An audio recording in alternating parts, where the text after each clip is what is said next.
Therefore, you have to feel this responsibility. As we in Israel feel responsibility. And I don't want to go here into details about the responsibility and what we were doing for Jews all around the world, including the Jews in Iran. When we felt the Jewish life is threatened there. So now you have to know that Israel is facing one of the most difficult and facing maybe the most dangerous situation since the War of Independence 45 years ago. And it's yours, because Har HaBayit, Temple Mount, is yours not less than ours. Hebron, the cave of patriarch, Ma'arat HaMachpelah, it's yours not less than ours. It's yours. We live there. We guard it. We watch it. We watch it for you. It's yours. Not less than ours. The same with Shiloh and Bethel. We have here Ketzale, that you might know, was one of my soldiers for, I would say, very, very seriously wounded in the Yom Kippur War. Was a company commander in one of our elite units. He lives in Bethel. But Bethel is a historical place. I don't have to tell you. You pray here. You know the Bible. You know the prayers. You know this. I know that there is an attempt to try and divide the Jews in Israel to people that like peace and the people being enemies of peace.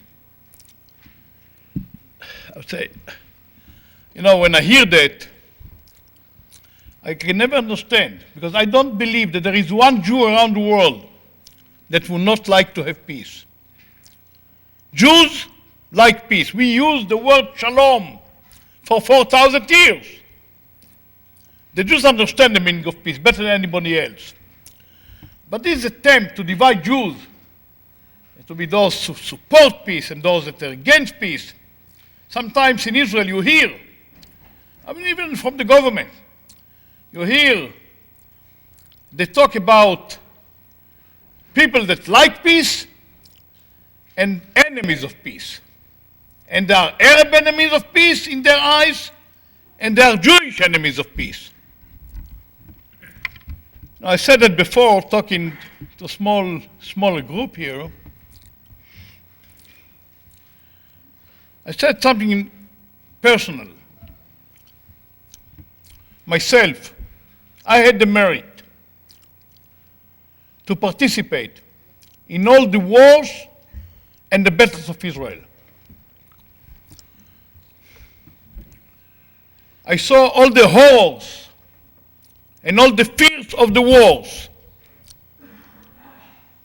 I saw my friends dead. I was very badly wounded twice. I felt those terrible pains in hospitals.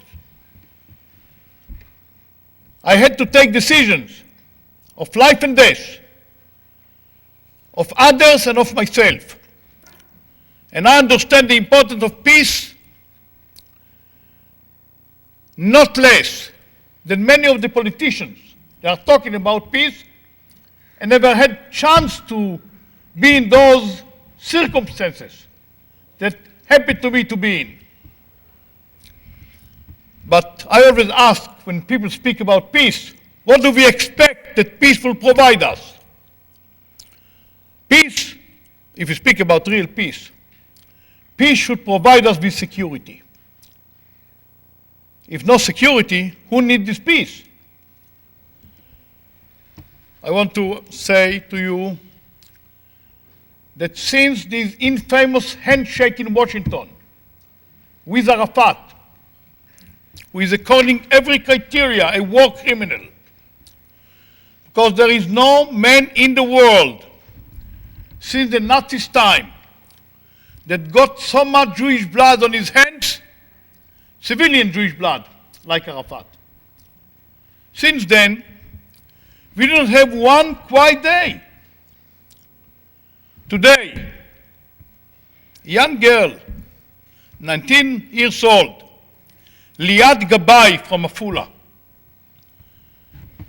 was killed by an Arab terrorist, by an axe, cutting her head into two. 19 years old girl, not in Hebron, not in Gaza, in Afula, in the center of the country. 3 days ago, the rabbi of Otniel, 35 years old rabbi, Sadiq, father of 5 children, was ambushed and killed on the road between Hebron and Beersheba. A few days ago, another, I would say it's every day.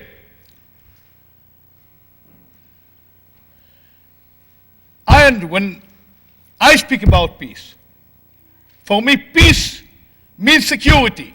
We don't need peace without security. And the situation is that it becomes harder and harder and more dangerous from day to day. And I can tell you that all the heads of the intelligence services in Israel have been warning the government for the last year that Arafat will not fight the Hamas and the Islamic Jihad. And you know what these extremists are. I don't have to tell you who they are. You know them, they're much better. They have been warning. The chief of staff appeared before the government on Sunday, this Sunday, and has warned the government that we are going to face harder days, much harder days. So that, of course, brings us to the basic problems in the Middle East that exist. That's the Arab hatred. It has not changed. The arms race. The Arabs are buying weapons as they were not buying in the last 40 years. The Arab terror. Terror, we have been facing in Israel terror now for Palestinian terror for 120 years. My grandfather was facing terror in Israel. My parents, myself all my life. My sons who are two already in reserves, 2 officers. They face terror. I know families in Israel who are facing terror now for 5, 6, 7 generations. Arab terror. Then, of course, we have this agreement with Arafat. It's another problem. Because by this agreement, Israel deprived itself from the right to take any preemptive actions. The right for hot pursuit. We cannot catch them after they commit their crimes. They just enter Jericho or Gaza now. Then we have to apply to the Palestinian police, and you understand what will happen there. Jerusalem is at stake. In Jerusalem, the PLO controls now East Jerusalem. They're opening Palestinian government offices there. They control now the Temple Mount, which is the holiest place of the Jews. And all that happened now because, I mentioned many dangers, but the main danger is the weakness of this government. And I don't like to come abroad and talk about Israeli government. And also former governments had problems, did not fight enough terror. And they could afford terror. And even now one can crash this terror. But they are not doing that because that might affect what they call the peace process. As they are not fighting the Hezbollah in Lebanon as it should be done now. because that might affect our future possible negotiations with Syria. And this weakness, there is no reason for that. We are in Israel now 4.5 million Jews. Economically, militarily, Israel is strong. But there are no roots now there. The roots became very shallow. Part of the people do not feel the full right to the land of Israel. They don't know the history of their country. And you know, I've been to many, many dangers, and I was never caught by panics. I must tell you, it's the most dangerous situation. So, of course, the question is what to do now. So I would say, first of all, be Jews. Stick to Judaism. That's the first thing. I talked to the children today, and then I talked to the rabbis.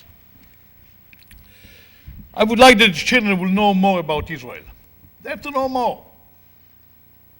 That's the future. We are guarding those places there for these children. That is theirs. It's yours, it's theirs. So be Jews, first of all, be Jews. Stick to Judaism. Then, any one of you that can move to Israel completely, partly, send your children there for summer camps, send them to study there. I know there are some parents here to children that study in our universities there. Buy property there. We don't know what will happen here in this country in 20 years' time. There are many developments, who knows? There is one place where Jews in this world, one tiny country, where Jews got the right and the power to defend their lives by themselves. And believe me, it's a great right. So prepare yourself. Then, you know, when I spoke about the weakness, it's not that all the Jews are weak in Israel. No, it's not so. In every generation, it was a group of pioneers, of people that were leading. And the people that are leading in Israel at the present time are those who are wearing those kippot. I'm wearing this kippah, maybe they would like me to wear it always. I'm not used yet, but maybe I'll learn that. But we are here in the synagogue. But there are people that wear this, what we call knitted kippot, all their life. These are the settlers in Judea, Samaria, and Gaza. Those are the people that live in Hebron now. As a matter of fact, these people are paying the highest price in lives now, because those who leads in everything, and they pay the price. It's very interesting. And every generation had its group of leading group. Every generation a different group. In the last 20 years, that is the group that leads. Look what happens. For instance, in the army now, in the last, one of the last officers' courses, maybe now it's even more, over 40% of the cadets were wearing those kippot. Because they have the roots to the land. They understand that this land, the land of Israel, belongs to the Jews and only to the Jews, not to anybody else.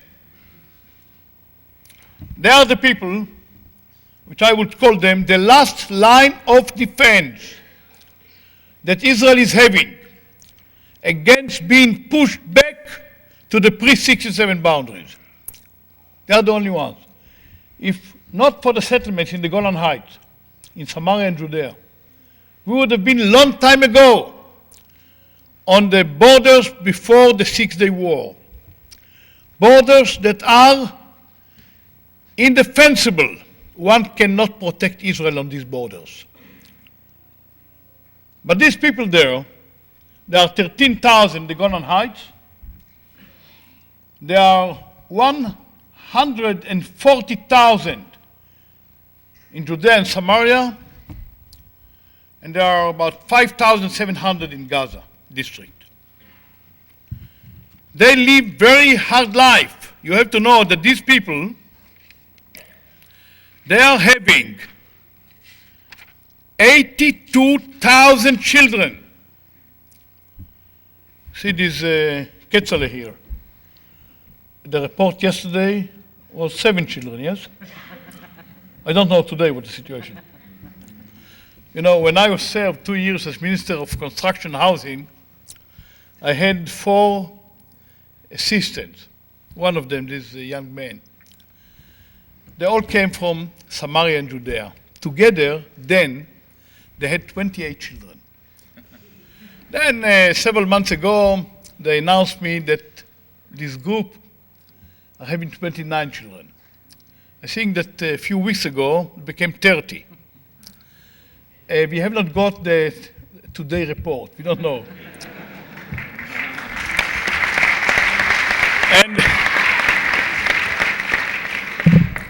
you should see the way they live. First of all, very moderate,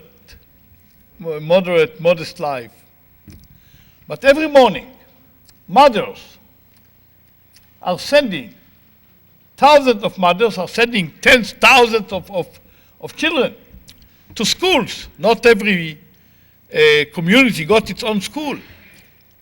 So they send them very quietly in buses, which are ambushed and are stoned by Arabs. And every day they send them quietly to the schools. And these people are boycotted by this government. I'm ashamed to say so. You know, Jews are not boycotted anywhere. Beside some Muslim countries and part of the Jews in Israel. For instance, I never thought that I will have to go around the world. I've been helping them being 15 years in the government. But now we are in the opposition. We hope that we'll be back in 2 years' time. Maybe earlier, I don't know.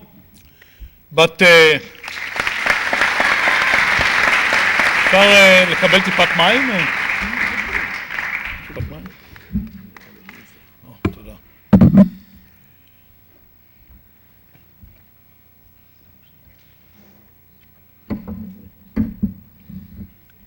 Good water, that's from the local well or spring? Or? We are farmers, so we are used to drink water, you know, with the sheep, you know, from the well. You know, I never thought I had to go around to knock at gracious Jews' doors and to ask people, and I had to explain them, why they have to buy an ambulance. But they have to buy ambulances for themselves. Why? I have to explain. People do not understand. When I say that we have to mobilize some funds to build a kindergarten. I mean, these people serve in the army. They pay taxes. They're Israeli citizens. But are not getting any support. And all those Makbiyot, you know, all the others, which I know I'm not underestimating their importance. The UGA and the bonds, and they will not allocate 1 cent to that. I never thought I'll have to go to help them to get some money to absorb newcomers. What I mean, it's their responsibility. That's the interest of the country. Or to go and buy some medical equipment. And I'm doing that, going around the world, again and again. Believe me, I've been around the world so many times. I met already with kings and presidents and prime ministers and all the others. I would like rather to be on the farm and to work in the fields. And not to go around. Because these people are discriminated by their own government. And you have to know one thing. If not they, we will not be able to be there. The only thing that deters the government now, by which we gain time, is only these settlements and only these people. So that's what you call the people of Yesha. You know, here I see Ketzale, who not only was a great soldier, but he also built a town, so Bethel, so one cannot forget that, unless you don't want to be mentioned here. You don't mind. I mean Bethel, not you personally. You know, they had to do many things. It's not only that they have to build kindergartens, to buy ambulances, to buy medical equipment, to absorb newcomers. They are building roads in order to bypass Arab villages, not to be ambushed there. So in Samaria, they build roads themselves by the money that we are collecting. They have the radio station, which I would say the last Zionist radio station, the Channel 7, Arut Sheva. On the Arut Sheva, Arafat is not interviewed. And Ahmed Tibi does not get, I hope he doesn't get this 1 hour program, the advisor to Arafat. And the heads of the Hamas, they are not interviewed there. But there you can hear something about Judaism. You can hear Israeli songs. You can hear something about the history of the land of Israel. And all that needs help and support. And what brought me over here is to ask you to do something about that. Because it's urgent. You're not doing for them. You're not doing for us. You're doing for yourselves. Thank you.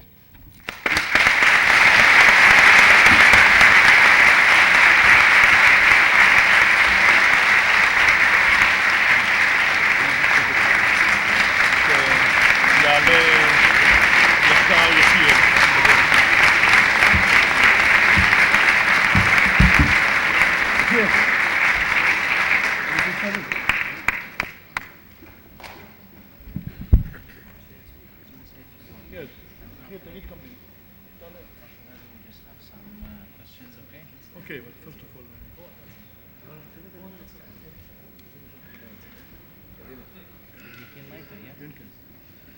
אפשר תגיד קומבילי.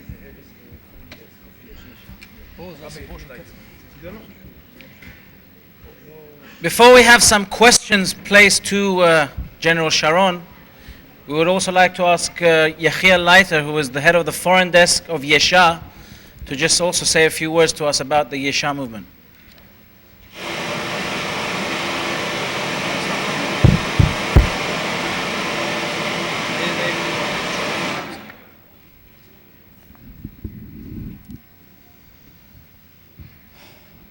Ladies and gentlemen, good evening. Yesha is the acronym in Hebrew for Judea, Samaria, and Gaza.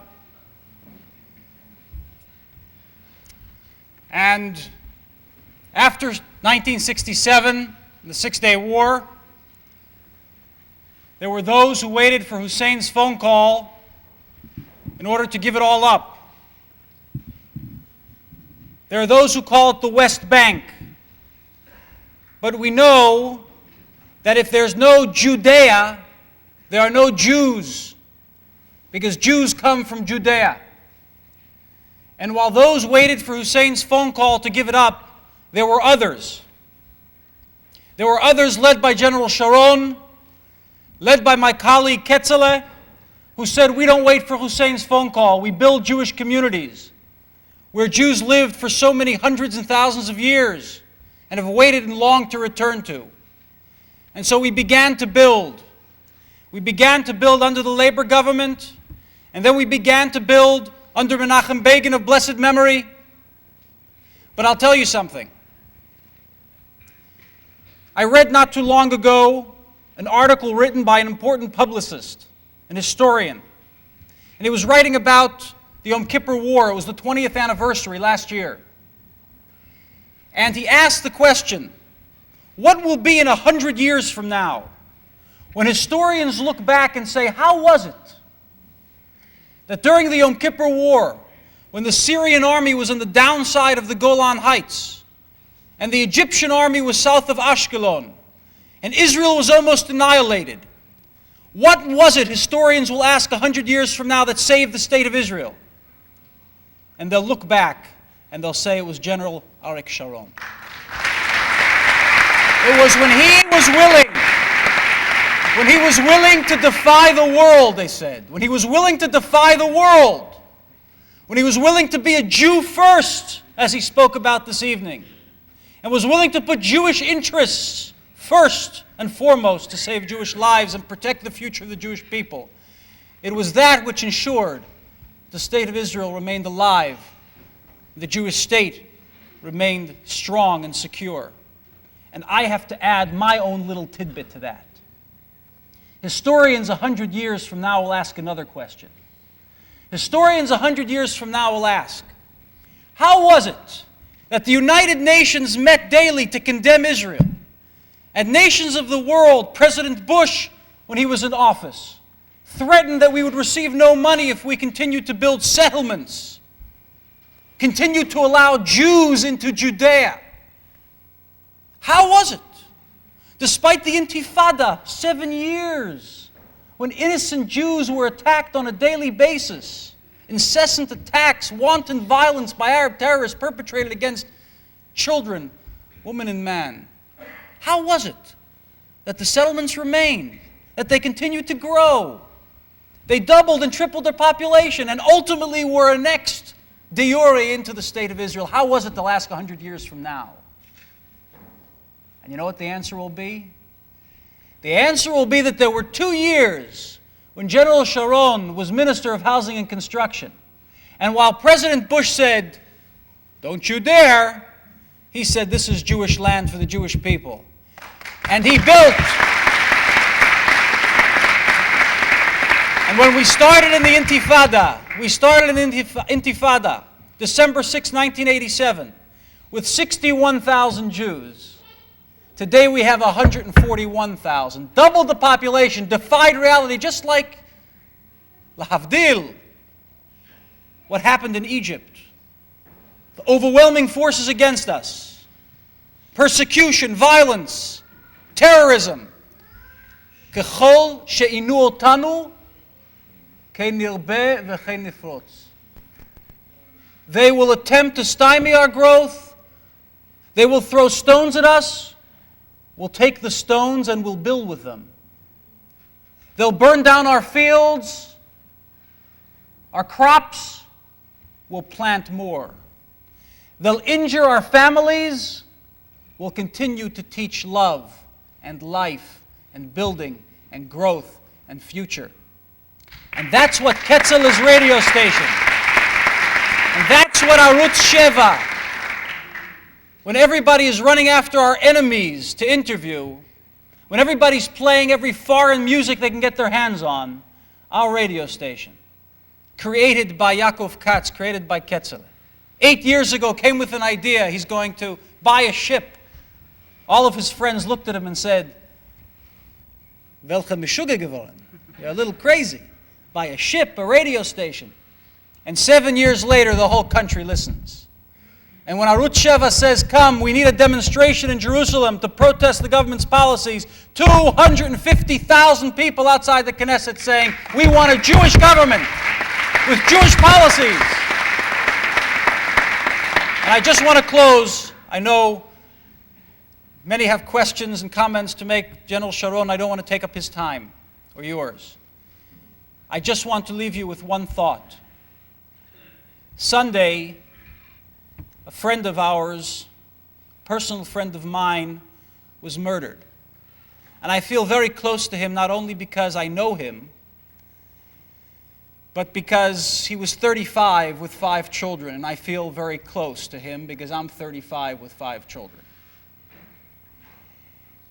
And his wife was interviewed Sunday afternoon. The levaya, the funeral wasn't until yesterday morning, Monday morning. Before they brought him to burial, the vultures in the media ran to the widow and asked her in front of her 5 children, "So will you leave the settlement now? Now that your husband was killed, will you leave? Will you run?" And she said, "Jews don't run anymore. Jews can run from Poland, and Jews can run from Russia, and Jews can run from Iran, but from Medinat Israel, no Jews run anymore."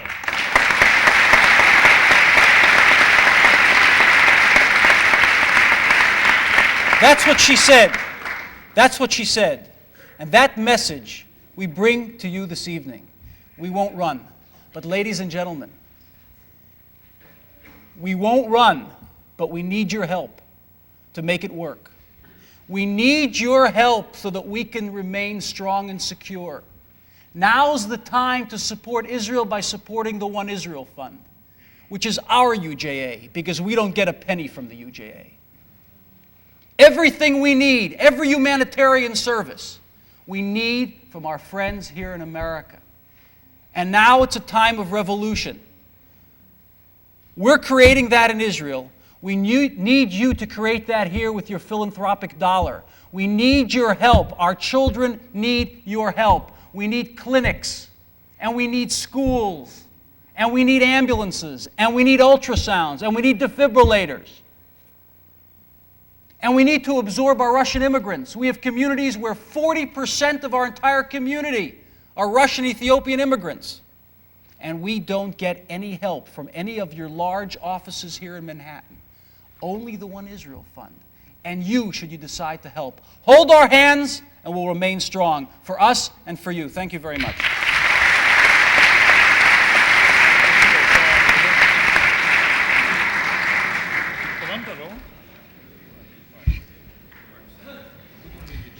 Before we have the questions, for the benefit of some of our Persian Farsi-speaking audience, with your permission, I would like to ask Mr. Dilmania just to give a brief Persian translation of Mr. Sharon's speech.